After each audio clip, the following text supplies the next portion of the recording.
Hello बच्चों, let's see this question. In young double slit experiment the distance of nth dark fringe from centre is. ठीक है, centre से nth dark fringe की distance को calculate करना है। Clear है? सेटअप बनाते हैं यहाँ पे सबसे पहले। ठीक है, सबसे पहले सेटअप बनाते हैं। Slit S1 and slit S2, दो स्लिट्स हैं। ये स्लिट S2 है, ठीक है, और ये स्लिट S1 है। ठीक है, दोनों के बीच की जो डिस्टेंस होती है स्मॉल डी से रिप्रेजेंट करते हैं।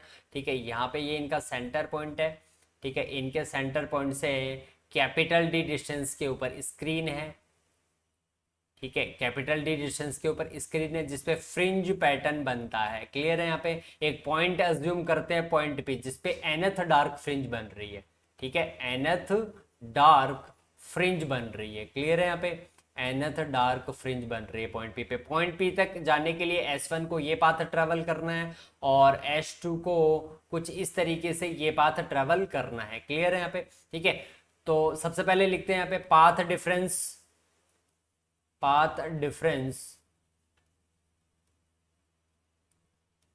For nth dark fringe.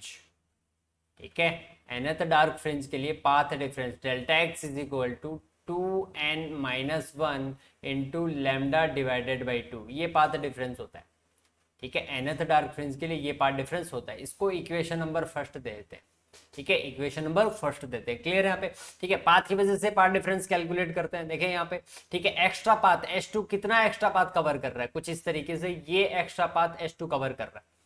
ठीक है, ये जो वैल्यू है वो स्मॉल डी है। इस एंगल को मैं थीटा एज्यूम कर रहा हूँ। यहाँ पे ये एंगल थीटा है, ये एंगल थीटा है, तो ये जो वैल्यू आएगी डेल्टा एक्स जिसको बोल रहे हैं, ये वैल्यू आएगा D sine theta. Then path difference, then path difference delta X is equal to, then path difference delta X is equal to, यहाँ पे आएगा बेटा डी साइन थीटा। ठीक है, यहाँ पे थीटा है वो बहुत ही छोटा है, लिख भी देते हैं theta is very small. Theta is very small. Theta जब बहुत ही छोटा होता है उस कंडीशन के अंदर sine theta almost is equal to tan theta. Sine theta वो ऑलमोस्ट टेन थीटा के इक्वल होता है। क्लियर है? यहाँ पे वैल्यू पुट करते हैं। यहाँ पे साइन थीटा की जगह मैं टेन थीटा भी पुट कर सकता हूँ। अब सेंटर पॉइंट से बात करते हैं। ठीक है, सेंटर पॉइंट से ये एंगल थीटा है, सेंटर पॉइंट से इस पॉइंट तक जाने के लिए ये पाथ होगा। ठीक है, ये थीटा, तो ये एंगल भी कितना आएगा, यहाँ पे थीटा आएगा। क्लियर है यहाँ पे? ठीक है, ये एंगल थीटा आ गया। इस राइट एंगल ट्राइंगल के लिए, इस राइट एंगल ट्राइंगल के लिए टेन थीटा की वैल्यू पुट करनी है। ये वैल्यू कितना है? ये वैल्यू है कैपिटल डी। हमें पोजीशन कैलकुलेट करनी है एनथ डार्क फ्रिंज की। पोजीशन मान लिया, अज्यूम कर लिया बाई है। कहाँ से? सेंट्रल ब्राइट फ्रिंज से।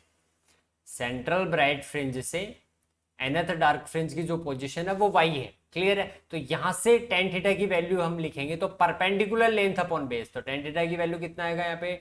D into Y divided by capital D. Equation number second, equation number second, दोनों पाथ डिफरेंस को इक्वेट कर दो from equation first and second.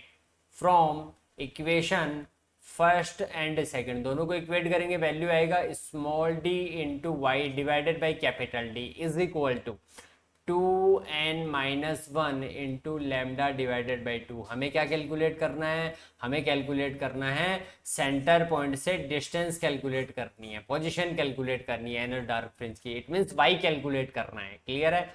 y is equal to, then y is equal to 2n-1 into lambda capital D divided by 2 into small D. ये अपने पास distance आ गई nth dark fringe की। कहाँ से? Nth dark fringe की कहाँ से बेटा? सेंट्रल ब्राइट फ्रिंज से डिस्टेंस आ गई। क्लियर है? ऑप्शन चेक करते हैं। Option third is the right answer. Thank you, best of luck.